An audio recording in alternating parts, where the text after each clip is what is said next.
Welcome back, Cosmic Cunties. My name is Tiffany. I am your weekly head cuntie. I am here to go through the weekly astrology forecast for the energy that's going to be potentially taking place this week. And the week that we are talking about, that we are highlighting, is February 3rd all the way through February 9th. We do have some big things happening this week that might be felt pretty intensely. Some things might be popping off this week. It's giving hold on to your britches. Know that you've got you, that you are your safety, that you can trust yourself, and that we're going to get through this together. It's completely okay to feel big things, to cry, to let it out, and to rely on, your peers, humanity, your friends, anyone that's in your life that even if you wouldn't normally go to them, it's okay to reach out and let them know, like, hey, I'm struggling. And so that's kind of the vibe I'm getting for this week. And I just want to let y'all know that I'm here if you need to talk.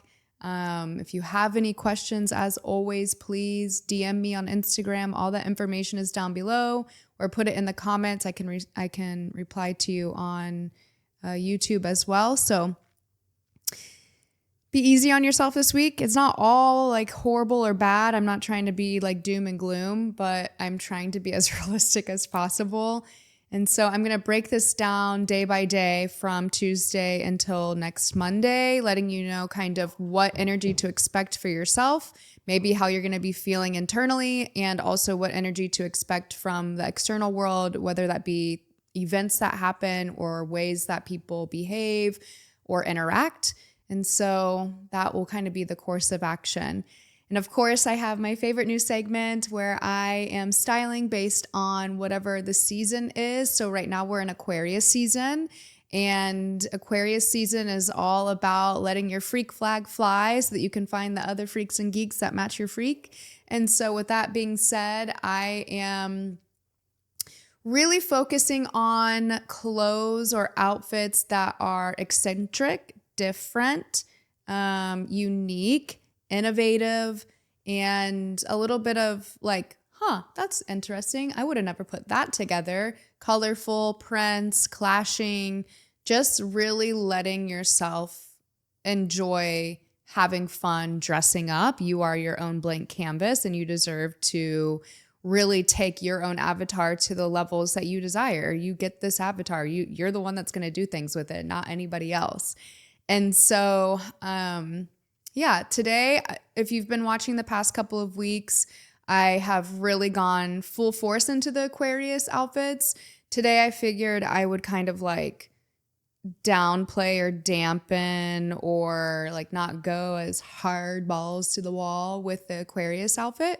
So this is like just like a little like, oh, you could just try that, just a little something, just see if you mix and match, clash, and whatever, if like how it makes you feel. If it makes you feel like you're, having fun and being weird and wild like all Aquariuses are. So the only thing, I'm going to kind of explain my outfit and then I'll get up and let you see it so that way you guys can still hear me because I still don't have my lapel mic hooked up. But essentially, I've got all my rings and, just wearing whatever jewelry allows you to feel the best version of yourself, whatever funky, fun jewelry you have.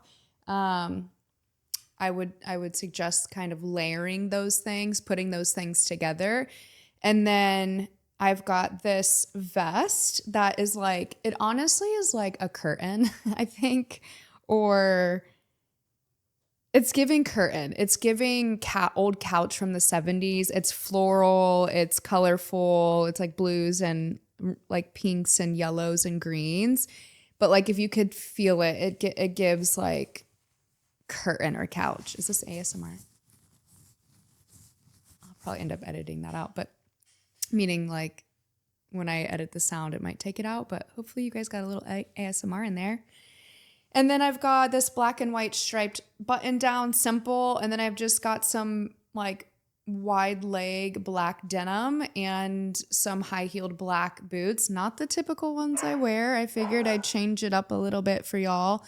And so, yeah, I will give you a little look-see about what I am doing for Aquarius season today.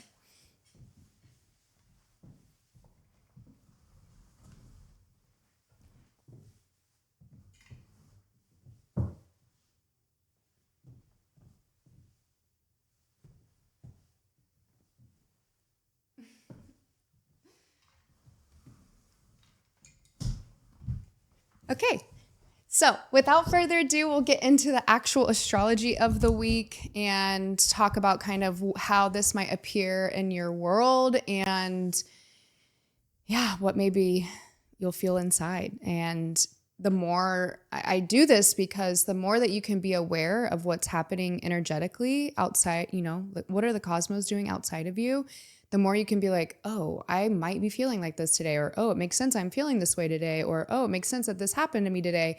That's self-awareness, right? And the more self-awareness that we have, the more that we can show up as better versions of ourselves or the highest versions of ourselves. And so that's so important to continue to use the modalities that we know are tried and true to help us throughout our daily lives. And, we're all trying to rise up and be our best versions of ourselves. And this is just one way to do that. So we're starting out with Tuesday, February 3rd. Big day today. As I'm recording this, Uranus is stationing direct in Taurus. So Uranus has really been doing a big number the last year, 2025 and the year of the snake. It's really been doing that like lash shedding shit.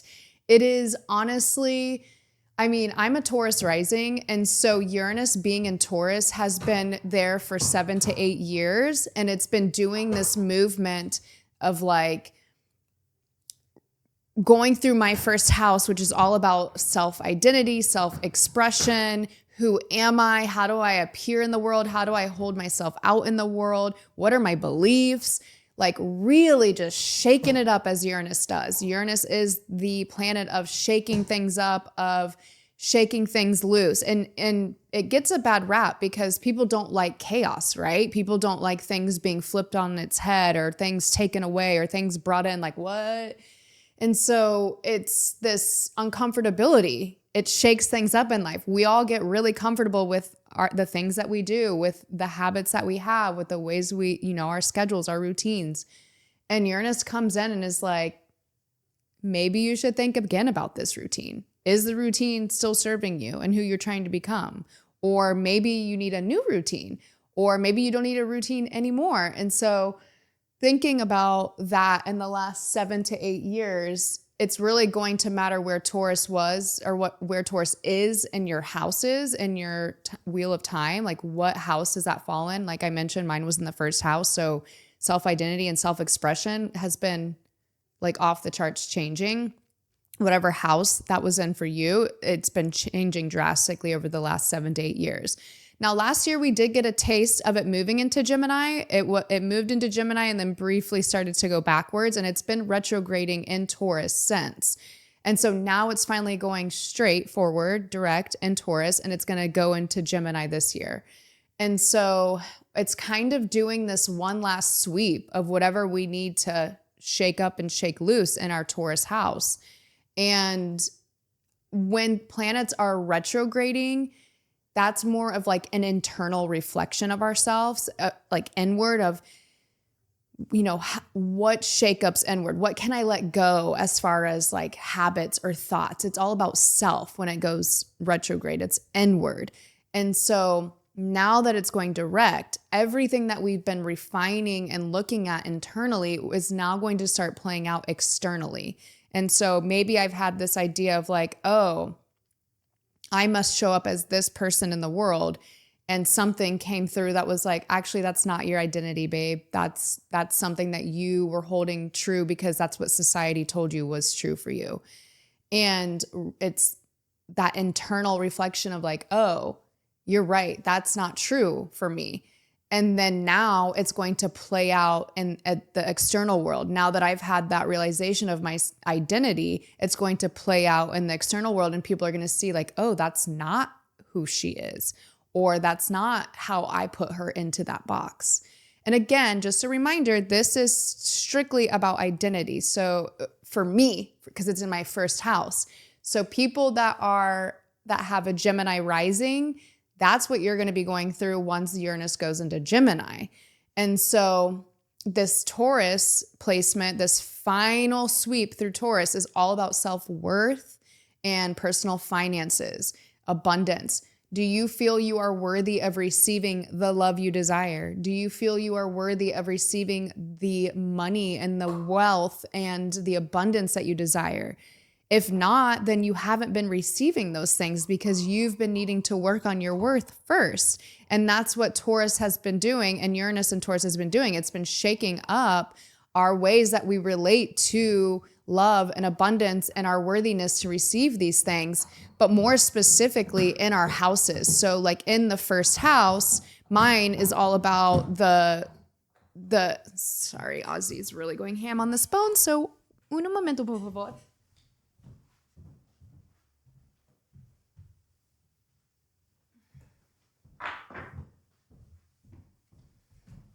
Okay, sorry for that brief intermission.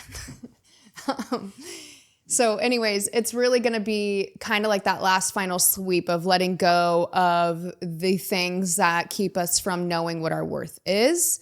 And yeah, I mean, I have some notes here. What beliefs and ideas have you had about yourself and your worthiness? What have you shed around this over the last 7 to 8 years? And then watch really what happens externally after you recognize these releases that you have had the last 7 to 8 years. And then watch what abundance starts to come in. So alignment with your truth means alignment with your abundance, right? You authentically, the more you become yourself, the more things will come in that you will receive. So yeah, Tuesday is a very powerful day. We're going to keep going through direct in Taurus. And again, like I said, it'll be going into Gemini. So start to look where your Taurus house is and notice what has taken place over the last 7 to 8 years in that house.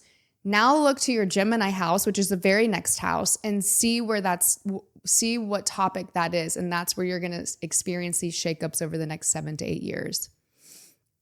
All right, moving on to Wednesday. We don't really have any major transits that are happening, just like a reminder that the sun is still conjunct Mars and Mercury.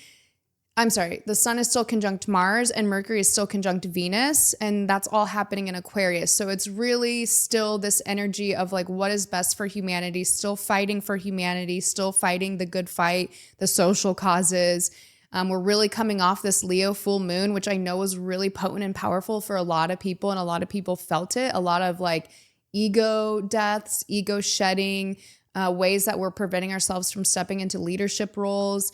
And so we're still being asked, what are we doing for humanity and how can we show up better for humanity? So letting our light shine authentically allows for the collective to shine brighter and better. And then we've got Thursday, the moon in Libra is going to trine Pluto in Aquarius. So this is, I think it's a trine, so it's easy, it's helpful. So I think this is going to come off of like starting to feel the balance and justice coming from revelations in the collective. Whatever is coming to light is allowing us to breathe a little deeper and know we are winning this war and this battle that has been going on emotionally and spiritually. So continue to hold your truth, continue to hold on to your light, and know that that balance is being restored. And then we do have Mercury in Aquarius squaring Uranus in Taurus, which is now going to be direct. So this could cause some shaky conversations. This could be some shakeups when you're trying to communicate with people. We've got Mercury, that is the planet of communication and ideas and intellect, and Uranus, like I mentioned, is the planet of shakeups. And so this is going to cause maybe some distance or dissonance when trying to communicate. You might be trying to share your point of view or your thoughts and it might not land with others. Or maybe someone's trying to talk to you and share their ideas and you're just like, what? Like, nah, that's not resonating with me. And it might not be that you guys don't see eye to eye on something. It just could be like the way that it's coming through or how it comes about is maybe a little bit of a shock or a shakeup because Uranus doesn't do things lightly.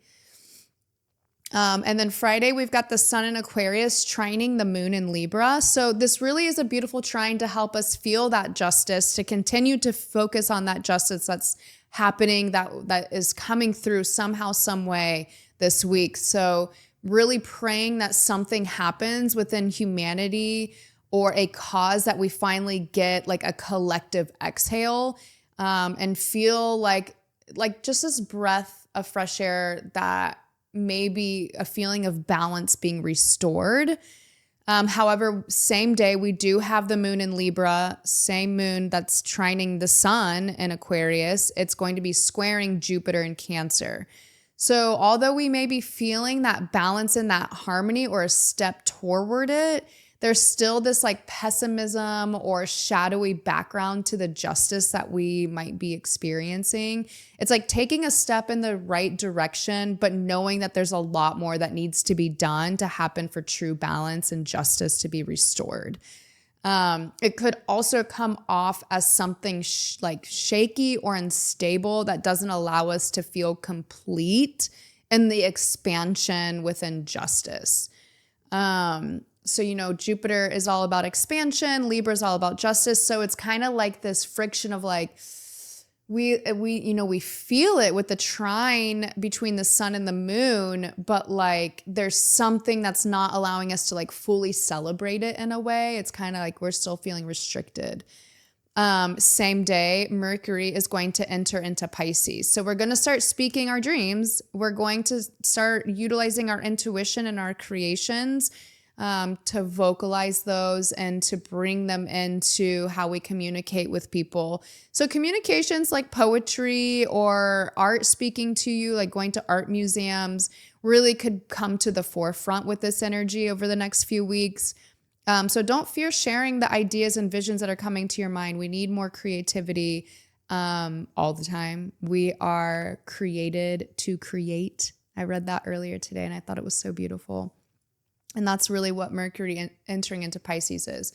I'm a natal Mercury in Pisces, so it's really like this intuitive speak. It's like when somebody has their Mercury in Pisces, and this is what we're going to be feeling as a collective, it's this, like sometimes I have to close my eyes and put my hand on my heart and I just need to speak my truth. And it's almost like I'm receiving this information that doesn't come from me. It's just flowing through my vessel because it needs to be, it's like I'm a channel for people and whatever message they need to hear. That's what this energy is giving. And I think it's really beautiful, but it can be really hard for people because some people really want that energy to be able to like speak their truth and move forward like an Aries Mercury, but instead it's like, this is kind of like dreamy and yeah, so it can rub people the wrong way, but try to utilize it to your advantage. Try to, be a little more creative in the way you speak or I don't know, write some poetry or something. Okay, Saturday, we've got the moon in Scorpio trining Mercury in Pisces. So this is heightened emotions. This is emotional conversations. These are deep and intuitive conversations, sharing ideas and sharing space for feelings.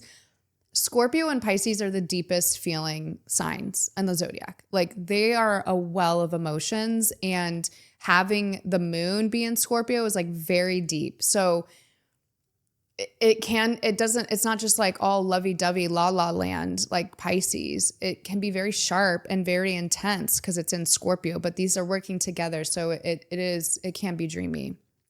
And it can be a beautiful thing for sure. Especially if you're like in la la land and love land and you're just like sharing like, oh, I feel this way, and you're being supported. But it can come off as spicy too. Sunday, we've got the moon in Scorpio squaring Mars in Aquarius. So something could happen within a group that makes you feel upset, mad, bitter. It is not like a good feeling. Maybe someone says or does something that doesn't resonate to your truth or how you feel, and it causes some internal friction. Yeah, I would just say be easy on Sunday. The moon squaring Mars. Mars is like people taking action. It can be aggression, especially with it being a square. So just, and Scorpio being like spicy, it's spicy energy. Okay. Sunday's spicy. And also, we've got the Venus in Aquarius squaring Uranus and Taurus on Sunday. So this is a shakeup in love and in receiving. This is a breakthrough. This is how I'm going to word it. It's a breakthrough that helps you realize that you are blocking yourself from rising, whether that's removing something or someone from your life, or something is removed, like maybe even it's like how you think you need to receive love, or there's a shake of some sort. Maybe something comes in. So essentially, yeah, your way of receiving love, your way of loving, your way of receiving abundance is being shaken up. Like we're shaking this shit up. It's to light the way to the love and the abundance that you deserve at your truest, highest calling. So always for your betterment, but it just might feel a little uncomfortable at first, especially with that moon in Scorpio squaring the Mars in Aquarius. So again, it really can bring about some intense, uncomfortable conversations about love and something happening with that. I don't want to say a lot of breakups on Sunday, but like the energy definitely gives something along those lines. So just make sure you're being authentic to yourself and you're true to your feelings. And then we've got Monday. There's actually not a lot of energies or aspects happening on Monday. It's the same energy that's continuing out throughout the week that I mentioned earlier, but nothing new for Monday. So this was a really short one, albeit it's going to be pretty intense. Big changes happening. February is really intense energy. Big changes happening in February, a lot of big changes happening in February. And the Uranus stationing direct in Taurus today is one of them. And so I'm very curious how you guys feel this energy, how it's affecting your life. And as I always say, once I reach 50 subscribers, I will start doing personalized videos. So for example, I would do personalized video for Uranus stationing direct in Taurus, where I would go through each of the 12 houses and let you know how that's going to affect each of you, depending on where your Taurus lands in your houses. So anyways, that's everything that I have for y'all today. I want to thank each and every one of you for showing up every week for yourself, for me, for this community. And I really do plan on starting celestial circles. I know I mentioned it a couple times. Where I'm trying to, and maybe that's what you can do. You can vote down below. I'm trying to decide, is it like a once a week thing for 6 weeks? It's like a cohort, or is it once a month that we meet? I'm trying to figure out what y'all want the most or what would help the most. I'm still leaning towards like a 6-week cohort where we join together. It's like a women's circle. We talk about what's going on in our lives, and we use the astrology essentially to guide us and talk through the stars to communicate with one another and help one another as women do. And so, yeah, that's everything that I have to offer you. Subscribe, like, comment, question, anything that you need, you know where to find me. And I hope you guys have a wonderful week. Please stay true to you. Please send love to everyone, including yourself.